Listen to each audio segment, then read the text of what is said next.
ବୋଉ ଆଜି ମତେ ଫୋନରେ ଏମିତି କଣ କହିଲା ଯେ ତା କଥା ଶୁଣିକି ମୁଁ ତ ପୁରା ଖୁସି ହେଇଗଲି। ଶୁଭ ସକାଳ। ମୁଁ ସକାଳୁ ଉଠି ଘରର ସବୁ କାମ ସାରି ଗାଧେଇକି ଆସି ଟିକେ ସିନ୍ଦୁର ପିନ୍ଧି ଦେଇଥିଲି। ସିନ୍ଦୁର ପିନ୍ଧି ସାରିଲା ପରେ ମୁଁ ପଳେଇ ଯାଇଥିଲି ଠାକୁରଙ୍କ ଘରକୁ ଠାକୁର ପୂଜା କରିବା ପାଇଁ।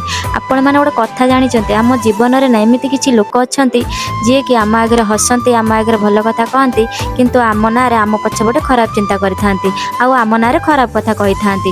ସିଏ ଏମିତି ସିଏ ସେମିତି, ମୁଁ ସେମାନଙ୍କୁ କହିବା ପାଇଁ ଚାହୁଁଛି, ଭଗବାନ ଆମକୁ ମଣିଷ ଜନ୍ମ ଦେଇଛନ୍ତି, ଆମେ ଆସିଛନ୍ତି ଏକା ଯିବା ଏକା। କ'ଣ ଦରକାର ଆମେ କାହା ନାଁରେ ଖରାପ ଚିନ୍ତା କରିବା, କାହା ନାଁରେ ଖରାପ କହିବା। ଭଗବାନ ଆମକୁ ଯେତିକି ଦେଇଛନ୍ତି ଆମେ ସେତିକିରେ ଖୁସି ହେବା।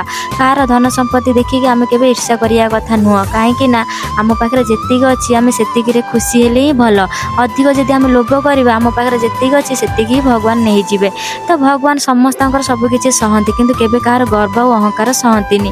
ତ କାହାକୁ ଦେଖିକି କେବେ ମନରେ ଈର୍ଷା କରିବା କଥା ନୁହଁ, କି କାହା ନାଁରେ କେବେ ଖରାପ ଚିନ୍ତା କରିବା କଥା ନୁହଁ। ଜୀବନରେ ଆମେ ଏମିତି କ'ଣ ନେଇଯିବା? ଆମେ ଦୁନିଆକୁ ଆସିଛନ୍ତି ସମସ୍ତଙ୍କୁ ଖୁସି ଦେବା ଆଉ ସମସ୍ତଙ୍କଠୁ ଭଲ ପାଇବା ପାଇବା। ତ ମୁଁ ପୂଜା ସାରିକି ଆସିକି ଦେଖିଲା ବେଳକୁ ମୋ ନନ୍ଦରାଣୀ ଏଠି ଶାଗ ଭାଜି ଦେଇଥିଲେ, ମୁଁ ଆସିକି ଏଠି ଭେଣ୍ଡି ବି କାଟିଦେଲି। ଆରେ ମୁଁ ଆପଣମାନଙ୍କ ସହିତ କଥା ଭିତରେ ତ ଅସଲ କଥା କହିବାକୁ ଭୁଲି ଯାଇଛି। ତ ଭେଣ୍ଡି କାଟିବା ଭିତରେ ମୋ ବୋଉର ଏଠି ଫୋନ୍ ଆସିଯାଇଥିଲା।